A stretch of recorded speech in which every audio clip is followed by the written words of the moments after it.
What is going on, everyone? My name's Boit, and I'm back with some more Age of Mythology, the Titans action spawning in the yellow color playing as Hades. His name is Mateo. His partners today in the purple color playing as Isis. His name is Scardi, and in the blue color playing as Ra. His name is Gold Lion. His opponents today in the red color playing is Hades. His name is Farron. In the sky blue color playing is Thor. His name is Sparks. And finally, at the bottom of the map in the green color playing as Poseidon, his name is Zokyo. The map is Anatolia. This is game number 2 in this best of 3 series with Phoenix Reborn 2 group stages. Midway point. Yes. Excited to see how this one's going. It looks like these players must have banned, I want to say they banned, my guess is Loki and Zeus. My guess is Loki and Zeus. I think there's a world where if you don't ban Zeus here and you pick Thor, life gets really, really difficult for you. But it looks like GDM gets the favorable spawn here with the Thor in the pocket. And one thing that it looks like TBL has done is they've said, you know what? We aren't going to be going for this land strategy. There's this kind of established meta now on Anatolia, which is basically the established meta on Anatolia is basically 1 Norse and 2 Greek, or 1 Norse, 1 Greek, 1 Egyptian. Or basically Ra. You could kind of go with Isis as well. The reason for it is, you could probably also get an Atlantean, but it's a little bit risky going with Atlantean on Anatolia because you might get the Atlantean in the center, and you don't want that. Anyways. What am I saying? What's going on in my brain? Okay, so the Thor player here, or the Norse player, is going to be going for land. The water player on the top, who's playing the 1v1, is going to be going for full water, which means all of the fish they get out is just going to, all that food is just going to be sitting in their bank, not being used. And what they can do with that is they can send it over to the Norse player to hyper accelerate that Norse player through the ages, through their army production, through everything that goes on. And that's going to allow them to have like complete control on the map, hit crazy Mythic Age timing, maybe even go through tier here as Thor to get access to that Yormid Elva to hard win the water as well in the Mythic Age, as well as hitting that early tier to hurt the economy and control the game. Now, I don't know what the plan here is for TBL because I haven't seen this composition before. Isis, Ra, Hades, all of the defensive gods here. So they're basically saying, we're going to give you the map and we're going to fight back. That seems to be the plan here for TBL. And I love that Scardi is just repping his DOD tag while playing on TBL. He could at least just make a new account and just make the clan TBL so it looks nice. I mean, we know that ONU and GDM have formed together, so this is kind of fine, but it is what it is. Okay. Let's continue along here. Temple coming up here for Gold Lion.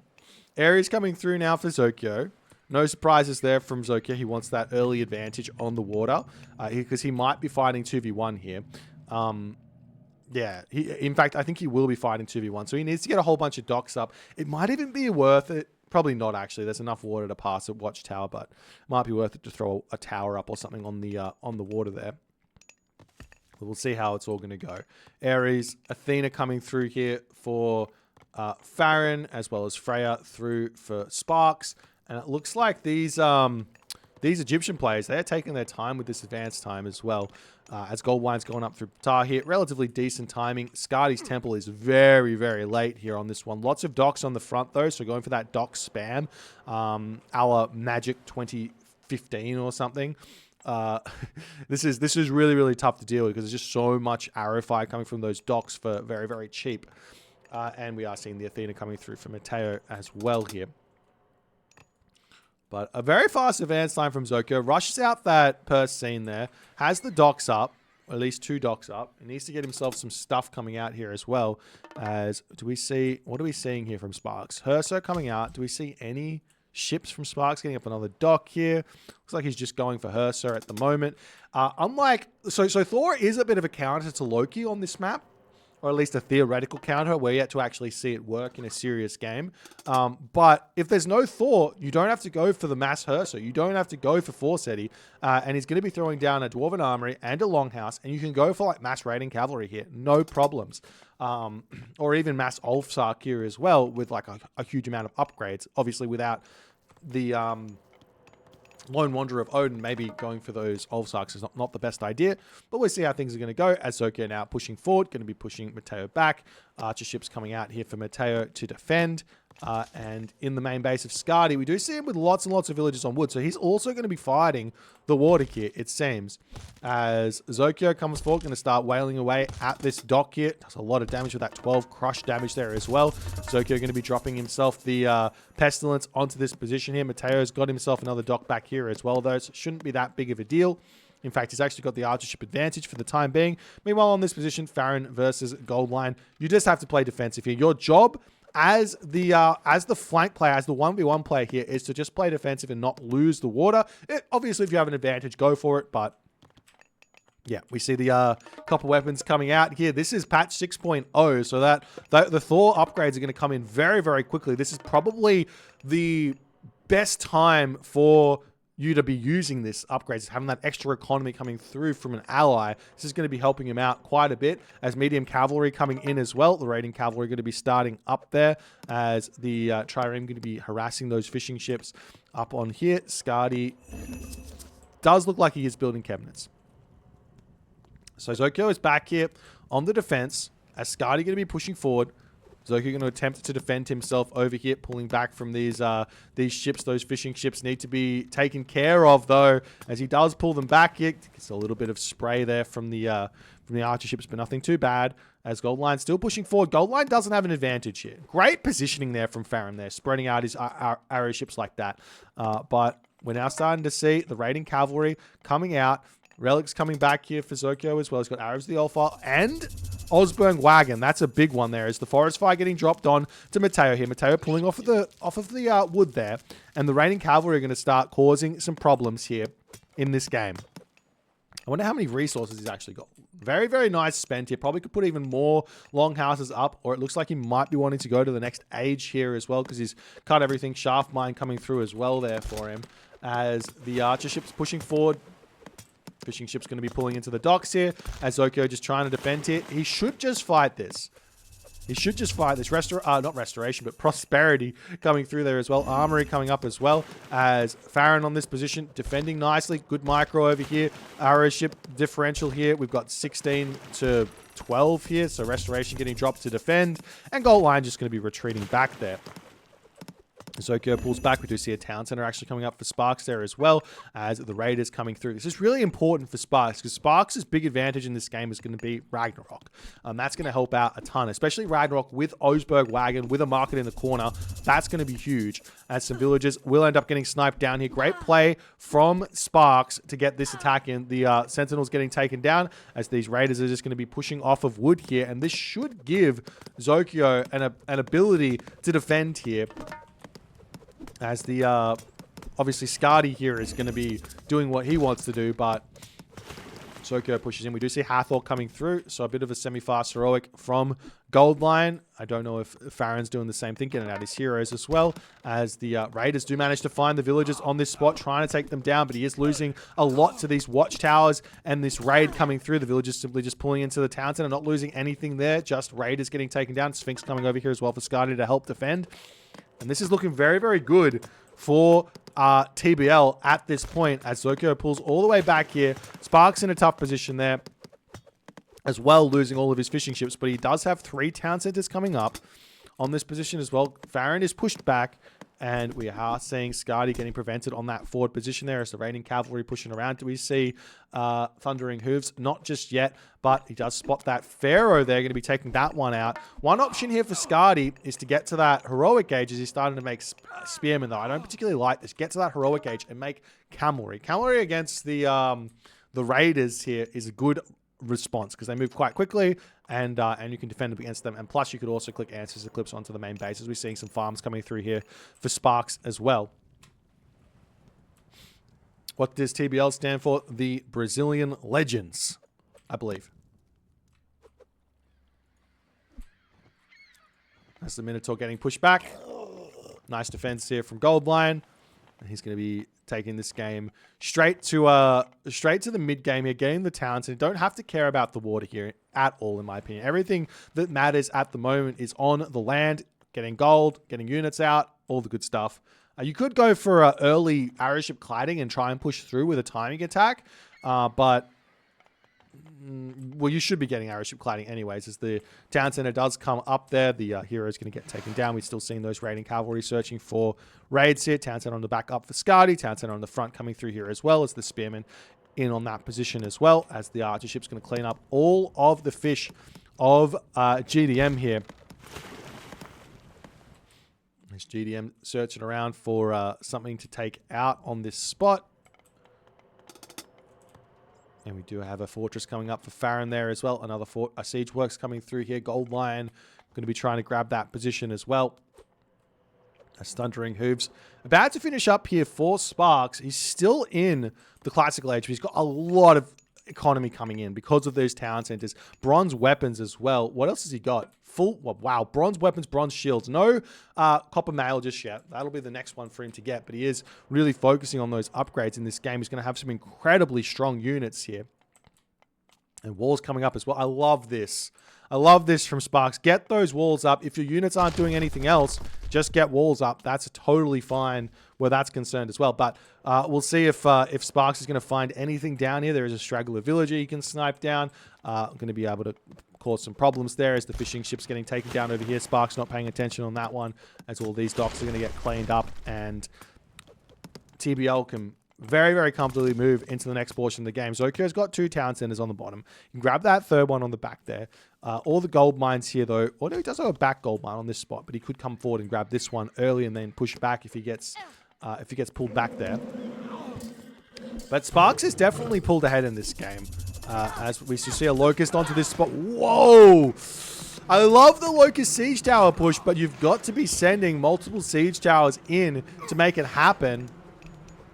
As the Hippocon going to be trying to take these out as well. We see another Siege Tower coming through as the Patsukos trying to take those units out. Restoration onto this spot here as well, as Zokyo is going to have to pull back. Sparks getting some military buildings down onto this position. Everyone's still in the classical age with the exception of Goldline. A little bit surprised. Oh no, Farron's also here. He does have the underworld, which is going to be a really, really big assistance here.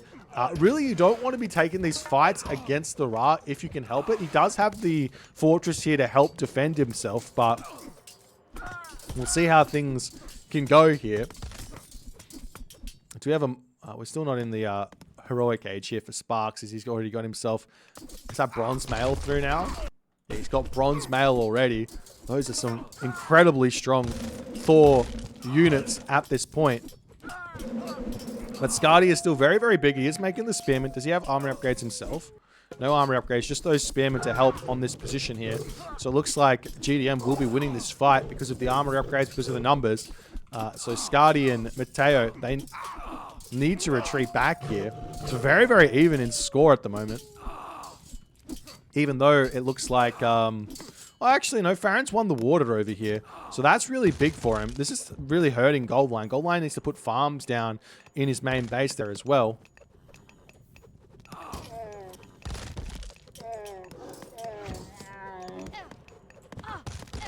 Nice, the villagers here pushing forward.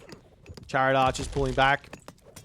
But good defense thus far from Farron. He needs to hold this fortress and just hold this position and kind of wait for that Norse to hit the Ragnarok that he wants to hit, as villagers getting pushed back here. This army of Skadi just is not going to be able to compete here. We see Iron Shields of Thor coming through as well for Sparks, as well as Skadi coming in. I kind of would have liked to see the Bragi, and he does change it. He is going for Bragi. Reason for Bragi is you can really push forward and take control of a big section of the map there with that flaming weapons. But Obviously, Skadi can do the same thing in a way. As the Ancestors comes through now for Skadi, he's going to have access to Ancestors Eclipse here. At least he should. So we'll see if he's going to use that anywhere. Ancestors Eclipse getting dropped onto Farron at this point as the units are pushing forward. There's no siege out, though, for Goldline. In the back of my head, there's two types of Ancestors I like. Ancestors Eclipse I like. On the economy or with siege towers. If you don't have siege towers, I don't like using it. But the Ancestors could target down this fortress. You do see another siege tower coming through here as the Toxotes, well, not Toxotes, but Chariot Archers are really causing some problems here for Farron. But Farron is in a fantastic position at the moment in terms of score. He's got all the fish. He's got the position over here. He just needs more production. But Bragi now hitting. We are seeing the raiding cavalry searching around to take things out over here as the Toxotes of Zokyo are going to be able to deal with those Isis spearmen very, very nicely here as Zokyo does pull back. Meanwhile, the raiders are going to come through here as well, looking for something to take out. And the siege tower going to be taking out this town center here as well.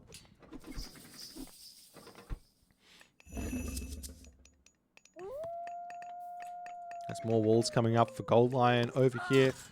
Villagers getting taken out as... I mean, I think Gold Lion is pushing a little bit too much here. Rain coming in to prevent any sort of flaming weapons. But the thing is here that Sparks has got access to flaming weapons, Ragnarok, and Underworld Passage. If Farron can use that, it's going to be really, really big to hit the back of these players immediately upon that Ragnarok coming through. Well, let's see if he can manage to make it there. How many villages does he actually have at the moment? That's a lot. He's got more than 80, nearly 90 villages here. Does he put a market up? Got to get that trade route going. Market is coming up. He's also got the 75 food ox caravans that move really, really quickly here. Balder has clicked up here for Sparks, but he needs to click that button. It very, very quickly. Click the market, click the trade, click the auto queue button, and you're good to go here. But he does pull back more upgrades. Dragon Scale Shields coming through. We just see Osiris coming in for Gold Lion. Gold Lion is getting into a decent position here now, though. He's got that rain to catch up on food. Farron hasn't really gotten himself any upgrades through just yet. How is his economy going? He's sitting at 145 population at the moment. I think he's got a lot of population here on Trireme as his units are sitting back here for the time being. Needs to bring them over. Hephaestus is coming through as well as the Toxotes getting pulled back for the time being here. We do have Skadi starting to push forward. He's got a lot of those priests out. I'm not sure what exactly those are for. Potentially for any sort of mass battle boards coming through or not. We'll see if they're going to be useful here. I'd love to see an attempt at using this opening here from GDM to push in there to get some side builds in. As Zokyo still holding here. Those siege towers getting taken down, but we do see Gold Lion pushing in with the towers in it and everything else. This is really tough to deal with. Basically, you need to get some Petropolis out. We do see Farron doing that as well. Fortified Town Center should be coming through as well as it is. So it looks to me like Farron should be able to hold here. So Gold Lion versus Farron, probably going in the wayside of Farron here, even with Gold Lion putting all the pressure on. So it really just comes down to how much value GDM is going to get out of this Ragnarok in this game. And if Zokyo can hold here against Mateo, which looks like a very, very close situation at the moment. There is the possibility for Son of Osiris to turn the tides here a little bit, but you have to keep very, very watchful eye on that one as the Metropolis going to be taking down that forward Migdol stronghold, and Farron's still holding here nicely. My God. Sparks is now getting iron weapons as well. Look at these upgrades. Look at those upgrades. He is in a fantastic spot at this point as a fire giant pushing forward here. Now, mind you, patch 5.0 thought could have done this as well. All you got to do is spend an extra 75 wood on the armory, on a second armory, and you would be able to get this many upgrades out by this point as well. But Son of Osiris now pushing through for Skadi. Sparks could get himself some ballaster out here. We do see that the trade route has started for Farron, has started here for Sparks. That 75 food is so nice. 4.37 speed as well is so nice for him here. As whoop, Zokyo coming through with the sentry towers here, but it does get spotted by both Skadi and Mateo as they're going to come through and shank this down, take that out. But there is room for a Ragnarok onto this position as well at any point here. And it doesn't look like Skadi is actually prepared for it. In fact, it doesn't look like any of TBL is prepared for a Ragnarok at this point. Hammer of the Gods coming in as well for Sparks here. This is absolutely huge, but TBL... Oh, no, we do see Heavy Axeman in. So, okay, so Skadi has prepared a little bit. He does have decent upgrades himself. He's at full bronze. So it's not like Sparks is that far in front. As the Ragnarok comes in, any attempt at an underworld here? Surely, you've got to click underworld. Where could he go? Right here onto this spot is an option with that scout. Over here potentially as well, where these villages are, is another option. It looks like GDM are not on that page here. They're just going to be trying to push forward. Walls can start coming up for Skadi. How much population does he have here? 368. Plus he's got 5 ox caravans and 3 fishing ships in the bank here. So units pushing into this spot here. Son of Osiris still getting some good value over here, but look at how little damage that does here with all of those upgrades. 57% hack armor on that one. And there's the underworld passage from Farron. There's the underworld passage from Farron. All of those rag heroes are going to come through here and start to look to take down Mateo's back town center. This is the one that the Hephaestus is coming through. That's going to get taken down. Flaming weapons gets used on this position, pushing forward, taking down that fortress here, and it looks like Sparks is just going to pull back here and go through the underworld passage to start taking down this position here. Also, Zokyo can pull some villagers in here as well and get some stuff there if he wants to pull some villagers over from his main base and get into that underworld passage there and put some pressure on. Same too for Farron, as Farron has managed to defend here, it seems. All the buildings are taken out. Son of Osiris gets pushed back.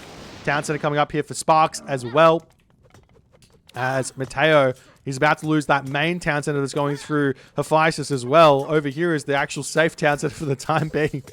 And Mateo is going to get pushed out of this game here after this Ragnarok is finished, after this Flaming Weapons is finished. Villagers trying to repair this one back up, but it's going to be too little too late. It seems even more Rag Heroes are coming through as the Rag Heroes come through onto this position as well. Son of Osiris still going to be helping here to hold on. If Sparks pays attention here, he might be able to get some extra damage onto that Son of Osiris there, but the Flaming Weapons is done. Skadi's coming over here to help support. More Rag Heroes coming through the Underworld Passage. The Toxotes are here as well to help out, so they can take out that Son of Osiris there as well. As Sparks says, what's better than 4 town centers? 5 town centers here as well. Beautiful play here from Sparks as the Son of Osiris getting caught out here by a couple of those Rag Heroes, but Sparks going to pull back on that position now, trying to save a couple of those Rag Heroes for later. How much population is remaining? Still, he's got 200 population. He's going to be able to start building villages really soon. Lots of gold in the bank here to spam those villages out as well. As the Fire Giants coming through here, going to be holding onto this spot. Son of Osiris still causing some problems from afar as the hero of Ragnarok going to come. Look at the damage it does here. It might not seem like a lot, but he got 2 smacks off. If you can get a whole bunch more units in, Toxotes is going to get a little bit of damage done onto that Son of Osiris from range. They do get taken down relatively quickly there. Shifting Sands coming in somewhere here. There's the Shifting Sands to take out the Sparks units here with the Son of Osiris as well. Where's the remainder of those Rag Heroes as they're coming in to help out? I know there was a bunch to get that town center up here. And while this is going on, we also see the fortified town center on the front coming down. Will he stop this Hephaestus? It's coming through at 80% here at the moment. Forge of Olympus is also coming through for Farron as he's about to be very, very big. The villagers repairing this one back up as best as they can. Some heavy Tyroid coming in as well from Zokyo, but it does look like the Hephaestus will end up finishing here before Zokyo can take that one out. Meanwhile, on this position, the Underworld Passage looks like it will get taken down, but all the units are cleaned up on this spot here, and this does allow Farron a very, very nice amount of time here to get set up and start pushing Gold Lion back here. As Sparks searching around for things to kill, we do have the Gold Lion trade route has been spotted here as well, as some Rag Heroes going to come through in an attempt to take out those villagers on this position. They kill them very, very quickly at 18.7 damage per second here. Champion Axeman coming through as well for Skadi to help out after all is said and done, but he does have Osiris, he doesn't have Horus, so those Axemen are kind of useless after the Rag Heroes are dealt with. His unit's still trying to take out the Heliopoli here. In fact, they do take them all out, and Zokyo's push here is being kind of thwarted at the moment there. We also see some fishing ships also coming out here for Sparks. I love that play while he's rebooming to spend that wood on food there. Meanwhile, we do have Mateo's Colossus going to be taking this position down. No Rag Heroes in here for the moment, as Sparks is going to need to get that reboom happening here. And Scotty manages to hold his position here, but while this is all going on, it looks like TBL's Migdol Stronghold getting taken out on this spot here. He is in a tough position. I don't know if he can hold here now against the might of Farron's Hades. He's got these Petropolis. All Farron needs to do is get some towers set up on the front here, potentially get himself engineers as well, as we are seeing Scotty getting himself that engineers technology there. Temple coming up on the back here to get himself up. Fire Giant, we've got the Heroes of Ragnarok coming through to take out that Colossus very, very quickly. And in that moment, Mateo Gold Lion do tap out, and Scardy will follow suit very, very shortly there. GG. Well played by GDM. This is a bit of an upset if you consider how strong this TBL team is. GDM is playing out of their mind in this tournament thus far. We got a game number 3 coming now, ladies and gentlemen, which means we get to see the wheel. The wheel gets spun. I'm excited to see what map we're going to be watching here. The players don't have any idea. They don't have any plans for that map coming through, so it's going to be a bit of a last minute kind of plan they have to make up on the spot. So we'll see how things are going to go where that's concerned. But yeah, I mean, this was really well played by a GDM. The Ragnarok Underworld is such a strong god power combination there. And Sparks played it beautifully. Just got his talents and got his upgrades, put pressure on the land. Yes, they lost the water on the bottom. Farron somehow managed to win this water over here against Goldline, who I thought was in the advantageous spot there, but doesn't manage to make it work. Anyways, if you guys enjoyed this one, please consider hitting the follow on the Twitch. If you're on the YouTube, hit that subscribe button, and I'll see you guys in the next game.